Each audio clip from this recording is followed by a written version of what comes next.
नमस्कार दोस्तों, स्वागत है एक बार फिर से एक नई वीडियो में। काफ़ी दिनों के बाद आप लोगों के लिए एक वीडियो लेकर आ रहा हूं। क्षमा चाहता हूं इसके लिए, क्योंकि रेगुलर वीडियो नहीं ला सका था, बट अब वीडियो रेगुलर रहेगी। आप लोग अपना सपोर्ट बनाए रखें। तो दोस्तों, आज का जो हमारा टॉपिक है वो है सिलीगुड़ी कॉरिडोर या चिकन नेक। भारत का एक काफ़ी सेंसिटिव क्षेत्र है ये। उसे समझने से पहले एक बार हम पार्टीशन को सही से देखते हैं, यानी विभाजन को देखते हैं। जब भारत और पाकिस्तान का विभाजन हो रहा था तो इन दोनों देशों के बीच का सीमांकन यानी सीमा निर्धारण की बात की गई थी, और सीमा निर्धारण के लिए साइरिल रैडक्लिफ को जो है बुलाया गया था। इन महोदय ने ही इन दो देशों के बीच जो है सीमा निर्धारण किया था।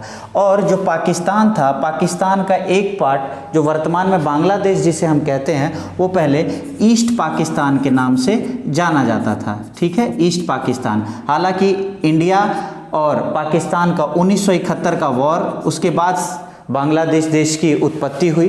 ठीक, तो ये रीजन जो है, जो खास तौर पे बांग्लादेश वाला रीजन है, इस वाले अगर पार्ट को ठीक से देखिएगा तो यहाँ पर ये जो सरकरा रास्ता है, ये पूरे भारत को जो है नॉर्थ ईस्ट वाले क्षेत्र से जोड़ती है।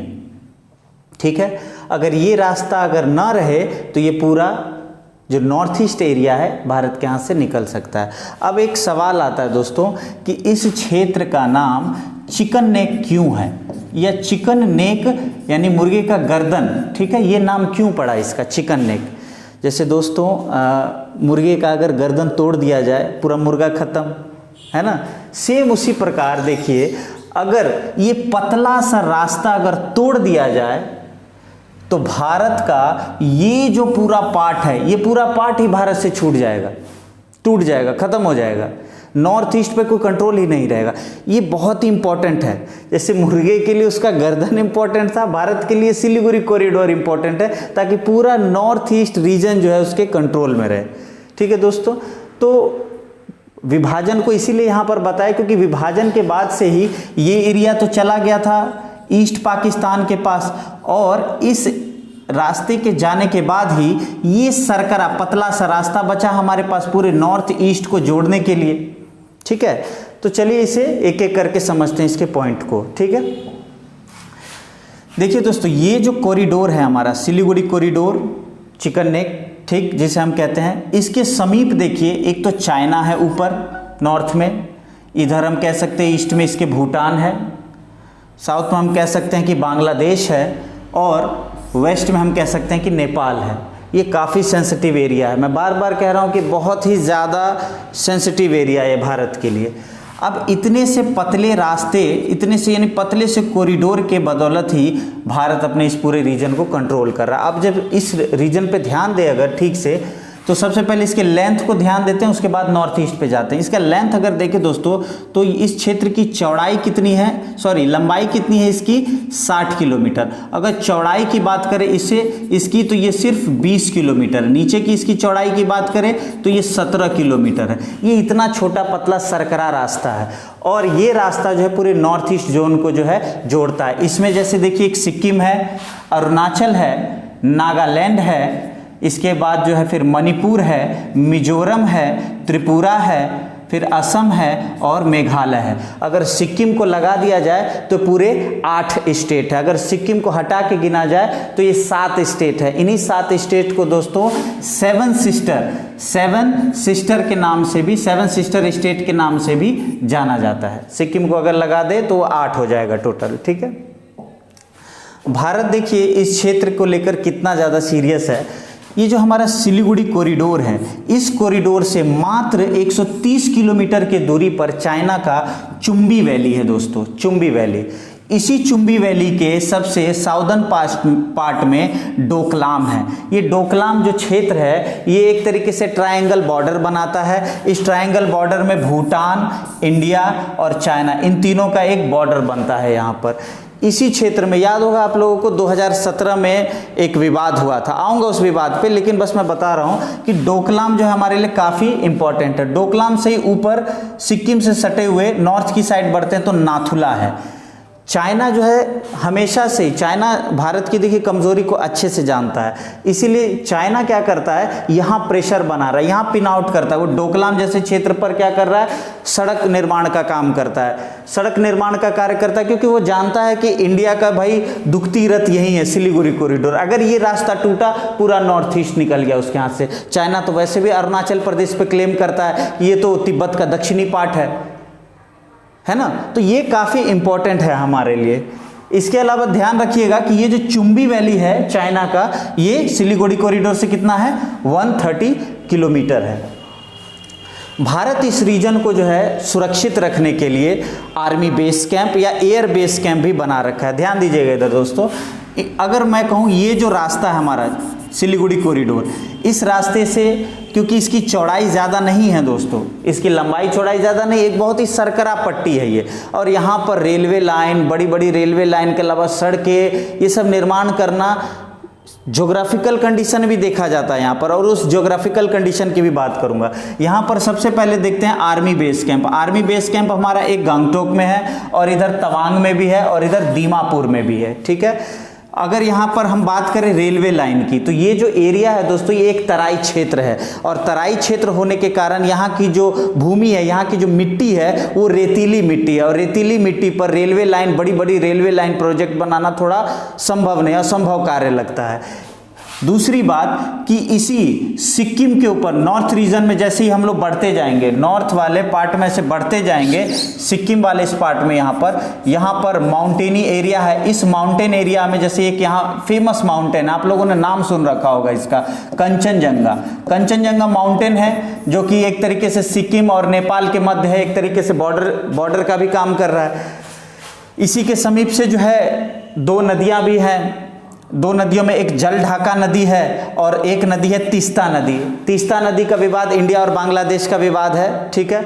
तो ये जो एक तो तराई क्षेत्र है, प्लस यहाँ ये दो नदियाँ बह रही है, इन दो नदियों के मध्य का जो क्षेत्र है वो और ज़्यादा रेतीला है। यहाँ पर रेलवे लाइन प्रोजेक्ट जल्दी डेवलप नहीं हो पा रहा है। दूसरा, भारत सरकार इसके अलावा भी इन क्षेत्रों में कई ब्रिज का काम कर रही है, या अरुणाचल जैसे क्षेत्र में जो है सड़कों का निर्माण कर रही है, ताकि ऐसा अगर कोई इमरजेंसी हो तो हमारी जो भारतीय सेना है या जो हमारा एयर फोर्स है वो क्विक एक्शन ले, क्योंकि नॉर्थ ईस्ट हमारे लिए काफ़ी ज़्यादा महत्वपूर्ण पार्ट है। अगर नॉर्थ ईस्ट भारत के हाथ से निकला तो जो दक्षिण एशिया में कई ऐसे देश हैं भारत जिनसे फ्यूचर में संपर्क साध सकता है, जिससे भारत को व्यापारिक फायदा होगा, वो सारा सपना धरा का धरा रह जाएगा। तो ये क्षेत्र नॉर्थ ईस्ट का पार्ट जो है, यानी ये क्षेत्र काफ़ी महत्वपूर्ण है भारत के लिए। अब भारत क्या करता है, यहाँ पर कई आर्मी बेस कैंप बना रखा है। इसके अलावा उसने क्या कर रखा है, दो एयर बेस, भारत ने दो एयर बेस बना रखा है, जिसमें से एक का नाम है बागडोगरा और दूसरा का नाम है हसीमारा। बागडोगरा और हसीमारा जो है दो हमारे एयर बेसेस हैं। अगर ऐसी इमरजेंसी होती है, थल सेना तो ऑलरेडी वहाँ है ही, आर्मी बेस कैंप है ही। अगर चाइना जैसे चतुर चालाक चंट देश जैसे कोई अचानक कार्रवाई करे तो भारत थल सेना के अलावा वायु सेना के द्वारा भी जवाब दे सकता है। तो ये हमारा जो है एक तरीके से सिक्योरिटी प्लान है, किस प्रकार से हम अपने इस कॉरिडोर को सुरक्षित रख सकते हैं। याद होगा आप लोगों को 2017 में डोकलाम के पास, अभी मैंने बताया था ये ट्राइजेक्शन है, एक प्रकार से भूटान, भारत और चाइना का एक ट्राइजेक्शन बॉर्डर है। यहाँ पर क्या हुआ था 2017 में दोस्तों, कि चाइना जो है वो एक तरीके से अवैध सड़क निर्माण कर रहा था, एकदम करीब आके, डोकलाम के बहुत करीब आके। एक तो देखिए सबसे पहला थ्रेट भूटान के लिए, और अगर भूटान खतरे में आता है तो ये खतरे की घंटी भारत के लिए है, क्योंकि भारत के पास जो एक सेंसिटिव एरिया है सिलीगुड़ी कॉरिडोर, वो इतना ज़्यादा करीब हो जाता इस सड़क निर्माण के कारण, इतना करीब हो जाता कि चाइना जो है कभी भी एग्रेसिव रुख अपनाकर वो कुछ भी कर सकता था। तो ऐसे क्षेत्र पर सड़क बनाने से जो है भारत ने चाइना को रोका। 2017 का विवाद जो हुआ था, डोकलाम विवाद। इसके अलावा भारत इस क्षेत्र को लेकर काफ़ी ज़्यादा सीरियस है। अक्सर वो क्या करता है, चाइना के हर गतिविधि पे नज़र रखता है। जैसे 2021 में देखा गया सैटेलाइट इमेज के थ्रू कि यहाँ पर जो अरुणाचल का जो ये क्षेत्र है, अरुणाचल का वैसे पुराना नाम नेफा है, अरुणाचल का जो एक क्षेत्र है ये सुबानसिरी डिस्ट्रिक्ट, इस डिस्ट्रिक्ट में क्या किया चाइना ने 101 घरों का एक गांव बसा दिया भारतीय बॉर्डर के बहुत ही करीब। भारत सरकार ने भी इस काम को देखते हुए जवाबी कार्रवाई करते हुए ब्रिज का निर्माण या सड़क के निर्माण में और ज़्यादा तेजी लाया। हालांकि ये जापान के सहयोग से भी हो रहा है, ठीक है, लेकिन भारत अपने इस क्षेत्र के लेकर काफ़ी ज़्यादा सीरियस है। इसके अलावा जो एक बात करूं रिलेशन की, भारत सदैव ये भी ध्यान देता है कि हमारे जो पड़ोसी देश हैं, ठीक है, हमारे जो पड़ोसी देश हैं, जैसे भारत के जो पड़ोसी देश हैं इनमें महत्वपूर्ण जैसे नेपाल, भूटान, बांग्लादेश, भारत हमेशा भूटान से एक अच्छा संबंध बना के रखता है। भूटान भी एक शांतिप्रिय देश है, बहुत ही ज़्यादा हंसमुख देश, शांतिप्रिय देश है। भारत इससे बहुत अच्छे संबंध बना के रखता है क्योंकि भारत भी जानता है कि ये क्षेत्र हमारे लिए बहुत इंपॉर्टेंट है और भूटान के साथ संपर्क अच्छा बना रहेगा ताकि इस क्षेत्र को और ज़्यादा हम सिक्योरिटी प्रदान कर सकते हैं। इसके अलावा भारत नेपाल के साथ अच्छे संबंध बनाता है ताकि चाइना के ऊपर ज़्यादा डिपेंड ना हो जाए नेपाल, वरना सिक्योरिटी थ्रेट हो सकता है इंडिया के लिए। इंडिया इसके अलावा क्या करता है, बांग्लादेश से अच्छे संबंध अपने बना के रखता है क्योंकि ये जो नॉर्थ ईस्ट वाले हमारे दोस्त हैं, हमारे भाई जो हैं नॉर्थ ईस्ट वाले, अक्सर जैसे मान लीजिए किसी को मिजोरम जाना है तो मिजोरम जाने के लिए क्या करेगा, वो यही सिलीगुड़ी कॉरिडोर लेगा, ऐसे घूमते हुए तब जाएगा मिजोरम, कितना उसे घुमाव पड़ता होगा। तो भारत क्या करता है, बांग्लादेश से अच्छे संबंध स्थापित कर रहा है और वह कलकत्ता से लेकर चटगांव, जैसे चटगांव वाला इलाका है, चटगांव पोर्ट को डेवलप कर रहा है और ज़्यादा, ताकि चटगांव से फिर सड़क के माध्यम से त्रिपुरा, मिजोरम, इस नॉर्थ ईस्ट को जोड़ा जा सके। इसके लिए भारत सरकार क्या करता है, बांग्लादेश के साथ हर संभवतः प्रयास करता है कि नज़दीकी बनी रहे, अच्छे संबंध बने रहे, ठीक है। इसके अलावा भारत जो है क्या करता है, म्यांमार जैसे देश के साथ भी अच्छे संबंध बनाने की कोशिश करता है, हालांकि अगर मैं दक्षिण एशियाई देशों की बात करूं जैसे म्यांमार, थाईलैंड, कंबोडिया, ये ऐसे स्वर्णिम त्रिभुज क्षेत्र हैं जहां से अक्सर ड्रग ट्रैफिकिंग होती है, ठीक है, ड्रग ट्रैफिकिंग होती है इस क्षेत्र से। और ये जो म्यांमार देखिएगा, म्यांमार का जो ये बॉर्डर है, ये मिजोरम, मणिपुर, नागालैंड, अरुणाचल प्रदेश, इन क्षेत्रों से लगता है। कई बार क्या होता है, यहाँ से इन क्षेत्रों से इलीगल रूप से जो है शरणार्थी भारत की ओर प्रवेश करते हैं, ड्रग्स वगैरह जो है इलीगल रूप से भारत की ओर भेजा जाता है, तो ये एक सिक्योरिटी थ्रेट भी है भारत के लिए और इस रीजन को मजबूत करके रखना है भारत को। लेकिन जाने का रास्ता सिर्फ एक यही सिलीगुड़ी कॉरिडोर या चिकन नेक जिसे हम कह रहे हैं। तो इसीलिए मैं बार बार कह रहा हूं कि ये एरिया जो है भारत के लिए काफ़ी ज़्यादा सेंसिटिव एरिया है। इसके लिए भारत और भी चीज़ें कर रहा है और भी प्रयास कर रहा है, जैसे ध्यान देते हैं हम लोग एक एक करके। भारत क्या कर रहा है कि अचानक सिलीगुड़ी कॉरिडोर या चिकन नेक जो है सिर्फ उसी पे डिपेंड रहे हमेशा के लिए, फ्यूचर पे भी, तो ये बहुत ज़्यादा नुकसानदेह होगा। तो भारत क्या कर रहा है, जैसे कोलकाता है, कोलकाता पोर्ट से वो क्या कर रहा है, 539 किलोमीटर सी रूट तय करते हुए वो म्यांमार के सितवे पोर्ट तक जाएगा, ठीक है, सितवे पोर्ट। हालांकि मैं इस पूरे प्रोजेक्ट का नाम पहले बता दूं आपको, इस पूरे प्रोजेक्ट का नाम है Kaladan multi modal transit transport project. Kaladan जो है दोस्तों वो म्यांमार के एक रिवर का नाम है, यानी नदी का नाम है कालादान नदी। इसी म्यांमार के कालादान नदी के नाम से ही जो है कालादान प्रोजेक्ट नाम तैयार किया गया। इसके तहत कलकत्ता से क्या किया जाएगा, सितवे पोर्ट जो कि म्यांमार का है, यहां तक पहले एक समुद्री मार्ग तय किया जाएगा, सी रूट तय किया जाएगा लगभग 539 किलोमीटर। फिर यहां से क्या किया जाएगा, सितवे पोर्ट से नदी के माध्यम से पेलेटवा तक जाया जाएगा जो कि 158 किलोमीटर है नदी मार्ग द्वारा। और फिर पेलेटवा से जो है सीधे जोरेनपोई तक जो है ये सड़क के माध्यम से इन कर जाएगा, किधर, भारतीय टेरिटरी में। तो एक ऑप्शन के तौर पे हम कह सकते हैं कि जैसे सिलीगुड़ी कॉरिडोर, उसी तरीके से एक ऑप्शन के तौर पे ये कालादान प्रोजेक्ट भी हमारे लिए काफ़ी महत्वपूर्ण है, ताकि हम नॉर्थ ईस्ट में एंट्री अपनी ले सके। जैसे उधर सिलीगुड़ी से जा रहे थे, इधर नीचे बे ऑफ बंगाल, बंगाल की खाड़ी होते हुए म्यांमार होते हुए हम लोग नॉर्थ ईस्ट रीजन में जा सकते हैं। इसके अलावा बांग्लादेश का जो हम लोग क्या करेंगे, यहाँ पर कलकत्ता से देख रहे हैं, ये बांग्लादेश का चटगांव पोर्ट है, यहाँ से हम क्या करेंगे चटगांव पोर्ट तक भी आ सकते हैं। चटगांव पोर्ट से क्या करेंगे मिजोरम तक जो है सड़क निर्माण कर देंगे। तो इस सड़क माध्यम से भी हम नॉर्थ ईस्ट जा सकते हैं और इसके लिए बांग्लादेश से हमारे अच्छे संबंध होना बहुत ही ज़्यादा ज़रूरी है। इस रूट को एक बार ऐसे भी देख सकते हैं, देख रहे हैं ये म्यांमार और भारत का जो है वाटर रूट प्रोजेक्ट है। कलकत्ता होते हुए, हल्दिया होते हुए ये जा रहा है सितवे पोर्ट तक, फिर रिवर कालादान ये नदी होते हुए पलेटवा तक जा रहा है, सितवे से पलेटवा तक, फिर सड़क माध्यम से और फिर मिजोरम में एंट्री कर देता है। ये जो भारतीय टेरिटरी है यहाँ एंट्री कर लेता है। तो ये प्रोजेक्ट जो है काफ़ी महत्वपूर्ण प्रोजेक्ट है भारत का।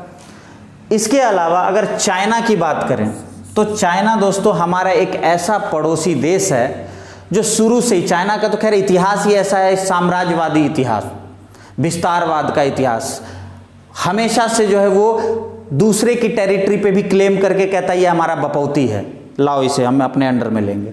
तो चाइना अक्सर क्या करता है, भारत के जितने भी नेबर कंट्री हैं, जैसे देखिए नेपाल है, बांग्लादेश है, म्यांमार है, ठीक है, भूटान है, इन नेबरिंग कंट्री को क्या करता है वो इकोनॉमिक सहायता देता है, प्रलोभन देता है। जैसे एक उदाहरण देता हूँ, जैसे चाइना ने क्या किया 2018 में नेपाल से एक समझौता किया कि भाई आपका जो है काठमांडू से लेकर तिब्बत के शिगात्से प्रांत तक जो है हम क्या करेंगे रेलवे प्रोजेक्ट तैयार कर देंगे। नेपाल उस समय तैयार हो गया, का बहुत अच्छा। इसी प्रकार चाइना प्रलोभन दिया बांग्लादेश को कि भाई जुलाई 2020 में एक प्रलोभन दिया कि भाई बांग्लादेश तुम अपना 97% प्रोडक्ट जो है हम उसे फ्री करते हैं, मतलब एक्सपोर्ट करने का जो ड्यूटी है उसे हम टैक्स फ्री करते हैं, भेजो तुम चाइना। तो एक तरीके से बांग्लादेश को भी जो है थोड़ी राहत दी। म्यांमार जैसे क्षेत्र में क्या करता है चाइना अक्सर, वो राकियन प्रांत में जाके, राकियन प्रांत है यहाँ पर एक म्यांमार के पास, राकियन प्रांत में एक कोइक्प्यू बंदरगाह को क्या करता है ये डेवलप करता है, ताकि इस पोर्ट को वो क्या कर सके अपने यूनान क्षेत्र से, यूनान प्रांत से या यूनान प्रोविंस से जो है जोड़ सके सड़क के माध्यम से। और यहाँ इसके नीचे देखिएगा अगर तो ग्रेट कोको आइसलैंड भी है, जहां पर चाइना अपना क्या करता है नेवल वगैरह को डेवलप कर रखा है, नेवल आर्मी बेस को डेवलप कर रखा है। चाइना इस क्षेत्र में रहने का मतलब ही देखिए क्या है, बे ऑफ बंगाल पे अपना जो है पकड़ मजबूत कर रहा है। और भारत के वो अगर सिक्योरिटी के पर्पज से देखो एक बहुत बड़ा थ्रेट है, ये भारत को जो है एक तरीके से घेरने का भी प्रयास किया जा रहा है। भारत को जो है यहाँ बे ऑफ बंगाल में जो है कमजोर किया जा रहा है, या फिर ये भी कह सकते हैं कि चाइना जो है बे ऑफ बंगाल में अपना वर्चस्वता दिखा रहा है। तो एक तरीके से थ्रेट पैदा हो रहा है। तो भारत जो है वो अपने इस चिकन नेक कॉरिडोर को सिक्योर करने के लिए नेपाल से अच्छे संबंध बनाता है, भूटान से, बांग्लादेश से, म्यांमार से भी अच्छे संबंध बनाता है। और इस सिलीगुड़ी कॉरिडोर के अलावा वो कई बार, मैंने कई अभी आपको उदाहरण दिए, चिटगांव पोर्ट से वो मिजोरम को जोड़ना चाह रहा है, कालादान प्रोजेक्ट से म्यांमार के सितवे से प्लेटवे होते हुए फिर नॉर्थ ईस्ट रीजन में जाने का प्रयास कर रहा है, ताकि इस क्षेत्र को मजबूत करके रखा जा सके, ताकि भविष्य में भी ये क्षेत्र यानी नॉर्थ ईस्ट रीजन भारत के हाथों से न निकल पाए। ठीक है दोस्तों, तो ये हमारा जो टॉपिक था आज का वो सिलीगुड़ी कॉरिडोर या चिकन नेक था। और आई होप कि आप लोगों को ये वीडियो बहुत ही पसंद आया होगा। नेक्स्ट टॉपिक जो हमारा एक बहुत ही इम्पॉर्टेंट टॉपिक रहेगा, जल्द ही वो टॉपिक लेकर आ रहा हूँ आप लोगों के लिए। तब तक आप लोग अपना सपोर्ट बनाए रखें। जय हिंद।